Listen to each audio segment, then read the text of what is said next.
भेरीको local माछा very नदीको organic माछा लोकल माछा भर्खर मारेको यति मिठो कि अब कुरै नगर्नुस्।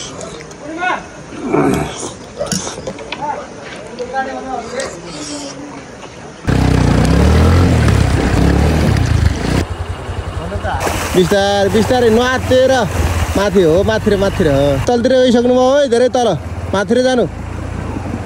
यही बनाउनेले चाइनाले सुन लगाएको भन्ने यहीलाई हो। भेरी नदी हो यो माथि हुम्लाबाट आएको यो हुम्ला डोल्पा हुँदै तपाईँको यो रुकुम हुँदै यो सुर्खेतको सिन्जु हुँदै हामी कहाँ यहाँ आइपुगेको छ। फेरि पञ्चपुरीलाई पनि छेउ छ यसले। यहाँ घाटगाउँ हुँदै उता कर्णाली नदी आएको छ। फेरि उताबाट कर्णालीसँग भेट हुन्छ। भेरी नदीमा यो पुल नयाँ पुल हो। यो देखिराख्दाखेरि हाम्रो स्वर्गीय मान्य तप्तबहादुर विष्टको पनि सम्झना आउँछ। उहाँको नेतृत्वमा उहाँको कार्यकालमा मान्य हुँदाखेरि बनाउनु भएको पुल। 71-72मा कति सालमा यहाँ बाढी आएर यहाँ सारा यहाँ यसको रुखेखा चेन्ज गर्यो। यहाँ जमिन यो सब यो बस्तीमा छिरेर सब यहाँको बस्ती नै उठ्यो।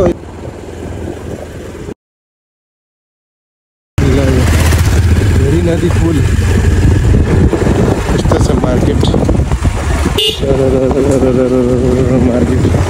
भेरी नदी पुल। के छ खबर ल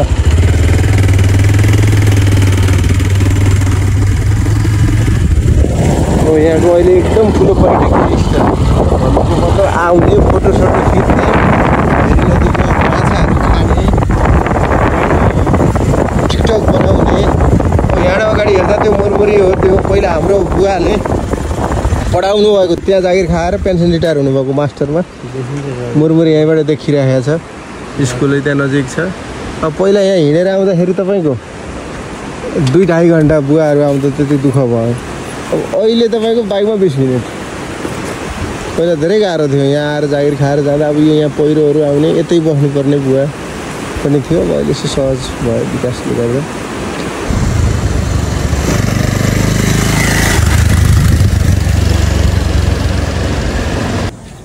भेरीको लोकल माछा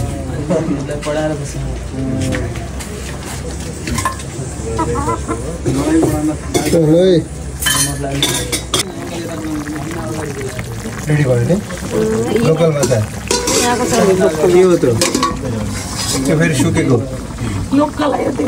कुरा आलु माछा यो पनि ठुलो आलु माछा त्यो सानो आलु माछा जामु तिखा गुना भन्छ र पञ्चपुरी 5 जामु तिखा गुना। यो माछा कहाँको हो नि? भेरी नदीबाट मारेको। आजै मारेको नि? कति रुपियाँ किलो छ दिदी यहाँ माछा?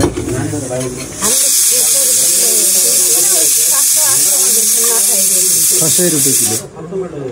अन्त सिलको बेच्दाखेरि यस्तै सिलमा त 100 रुपियाँ सिल बेच्छ। पकाए 120।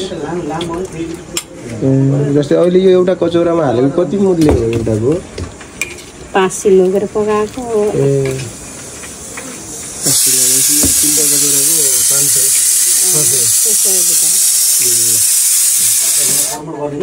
कतिको बिक्री हुन्छ यहाँ? बिक्री त हुन्छ। कति बेच्नु भयो आज दिनभरिमा अनुमान? 10,000 को बेच्नु भयो? 5,000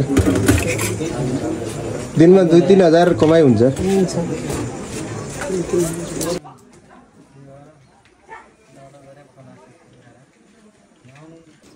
माछाको कुरो गर्नुहुन्छ भने चाहिँ के कुरा गर्नु? स्पेशल भन्दा माथिल्लो डबल स्पेशल।